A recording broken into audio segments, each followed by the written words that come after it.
This is a memorial to the Royal 22nd Regiment, the Vandus, and it's located right on the Casa Berardi battlefield. You can actually see where they made their approach on December 14, 1943. Monuments to Canadians in Italy are very rare, and this is a fine tribute to Canada.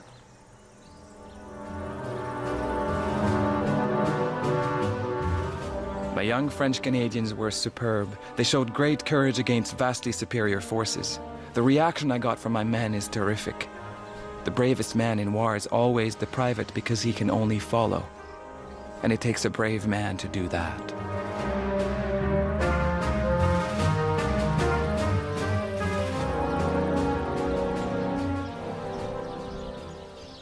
This is Morrill River Canadian War Cemetery. It contains the graves of 1,400 Canadians killed in the Battle of the Morrill River. Here's one of the early ones. Private Robert Stewart of Welland, Ontario, the Royal Canadian Regiment. He was killed crossing the River Valley, 9th December 1943, age 31. He giveth his beloved sleep.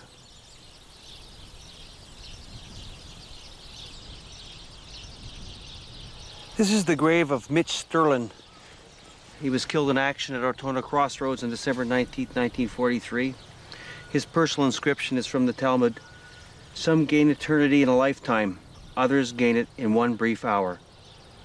He was 22 years old.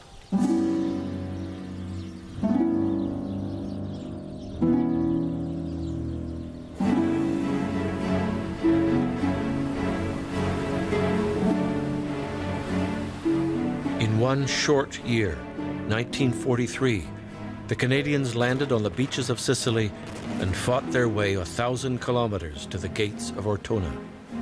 But even after a great battle there, for the Canadians there will be many other battles. A long road lies ahead. Celebrated as liberators of Italy, they are for a moment no longer forgotten.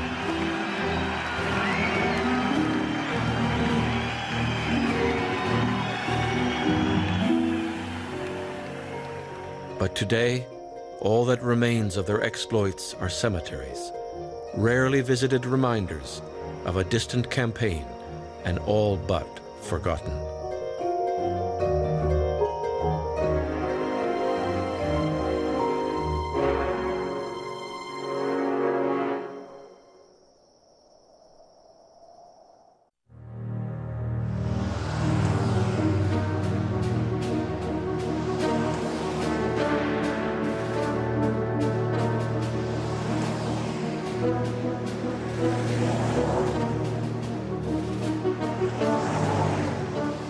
Travelers to Italy are naturally drawn to its ancient beauty. Mountains, rivers, towns, and vineyards. But for the Canadian soldiers who traveled here during the Second World War, these same places became blood-soaked battlefields. And for many, their graveyard.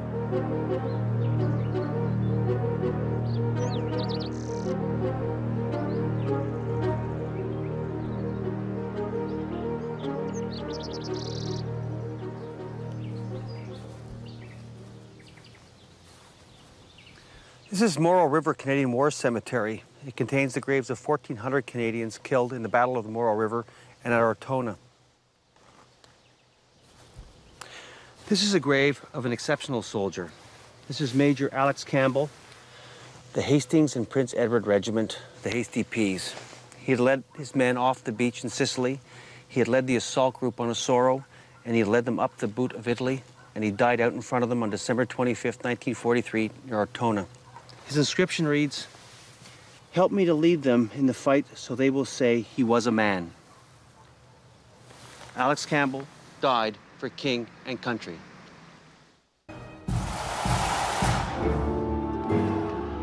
In 1943, the Second World War is in its 4th year.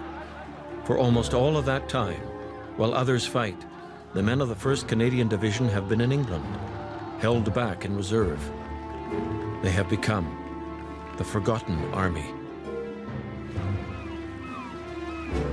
But in the summer of 1943, they join a huge Allied force that invades Sicily. In 6 weeks, Sicily is conquered, Canada's first big battle of the war, and its first victory. And the Canadians and Allies invade the mainland. Italy surrenders, and its army ceases to fight. But the Germans decide to turn all of Italy into a battleground. By winter, the Canadians have pursued the Germans north, winning victory after victory. It now seems the Canadians in Italy will no longer be the forgotten army.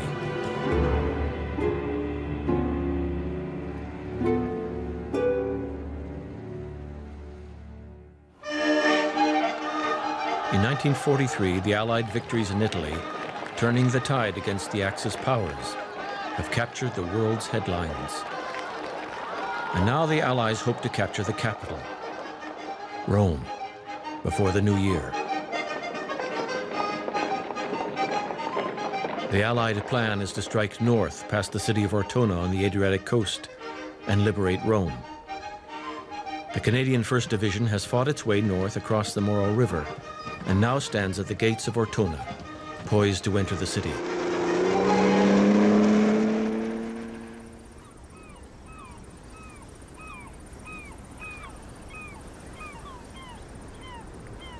This is the Adriatic coast south of Ortona. After the Canadians had captured the approaches to the city, there was some thought that the Germans would evacuate without a fight. It wasn't long, though, before gunfire could be heard from inside the city's walls, and the Battle of Ortona was on.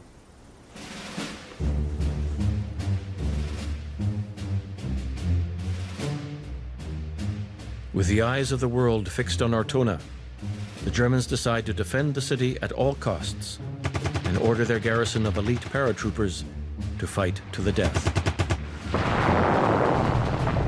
Isolated on a rocky plateau and with thick stone walls, Ortona is a natural fortress, an ideal killing ground. And 5 days before Christmas, 1943, the Canadians are ordered to attack Ortona. With the loyal Edmonton Regiment is Lieutenant John Dugan.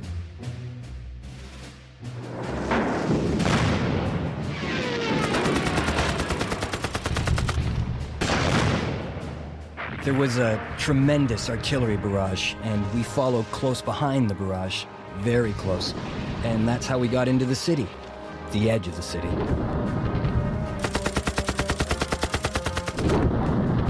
Desperate to hold the city, the Germans fight for every street, smashing Canadian tanks with anti-tank guns and mines, and blowing up houses to create huge piles of rubble blocking main streets, turning Ortona into a death trap.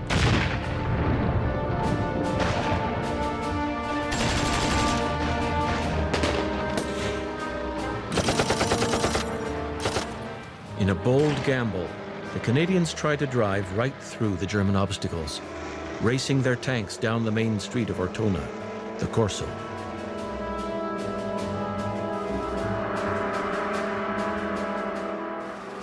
Advancing alongside the tanks is Major Jim Stone of the loyal Edmonton Regiment. We started off, and the noise was absolutely deafening. We got 100 yards without a shot being fired at us. I swear to God, if the tanks had kept going, we would have gone straight through the first day. The leading tank stopped, and I was so mad I got up and beat on the tank and asked, "What the hell's the matter?" And of course, the whole impetus was lost. The enemy started to shoot, and then we got stuck.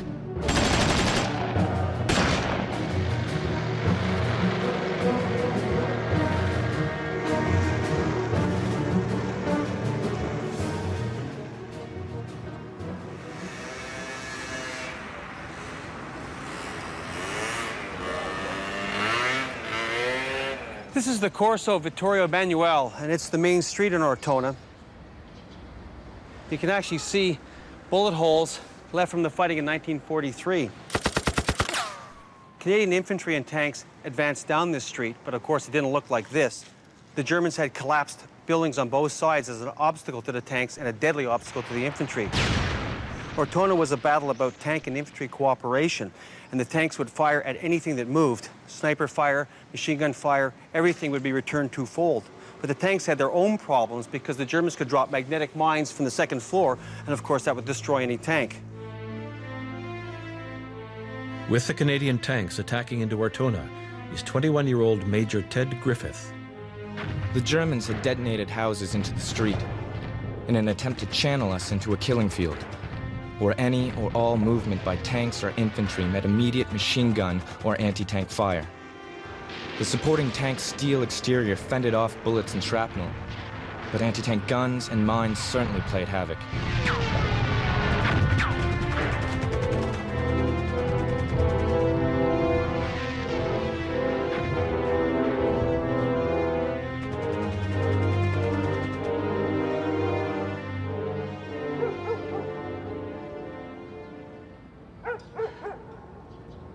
On the main streets, the tanks could help the infantry, but on side streets such as this, they were on their own. They had to move house to house, throwing grenades through the windows, kicking in the doors, and clearing out the Germans. Sniping was so bad that the Canadians were driven indoors, where they employed a technique called mouse holing, which meant they put a large charge in a wall, blew a big hole in it.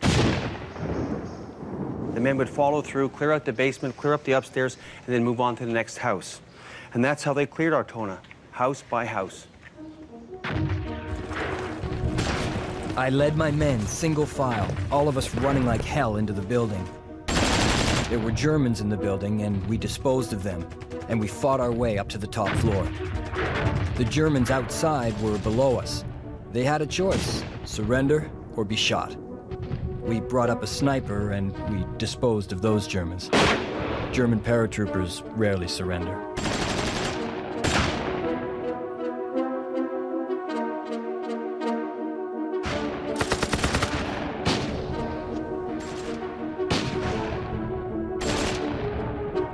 As Christmas Eve approaches, the fighting becomes more intense. With the German paratroopers is Karl Beerlein. The enemy continues to advance with tanks and infantry. We are tired from continuously standing to. Anyone who comes back throws himself on straw in the cellar and sleeps like the dead. Again, we blow up houses and lay mines. I was on an upper floor when Canadian infantry burst in down below. I throw down 2 hand grenades and quickly withdraw into the house next door.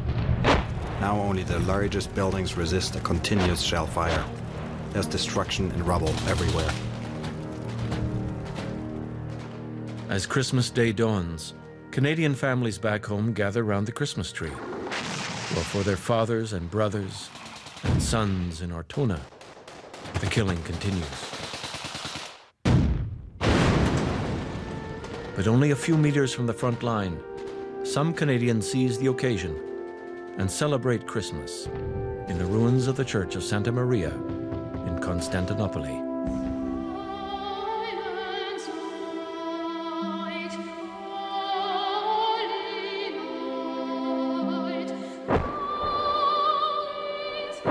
Outside, our men were dying. In the muddy vineyards, they found their place on earth. A Christmas message through the ages. But they didn't hear the angels sing, only the stutter of machine guns, the crack of rifles, and the screaming, whining, and thudding of shells and mortar bombs.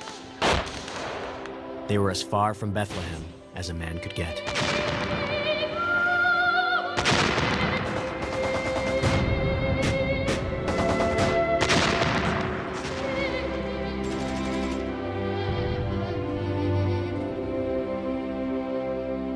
While Christmas is celebrated, reinforcements are continually sent in to replace the dead and the wounded.